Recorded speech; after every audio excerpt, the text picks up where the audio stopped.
এই শিয়াল খোল সুন্দরগাতি শিয়াল খোল সুন্দরগাতি। এই শিয়াল খোল যাবে? হ্যাঁ যাবো ভাই, ওঠেন।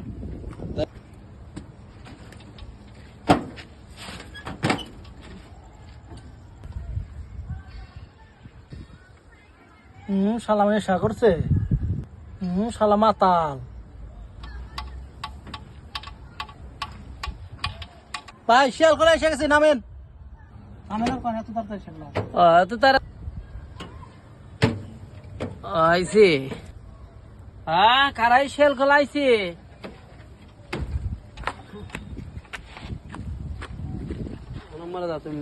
ভাড়া কত হয়েছে? 50 টাকা হয়েছে। এই নে 50 টাকা। আর গাড়ি এত জোরে চালাস কে? নরে কে? ধীরে চালাস। হ্যাঁ শালা কি মাতালের মাতাল। 50 টাকা ভাড়া 500 টাকা দিয়ে গেল।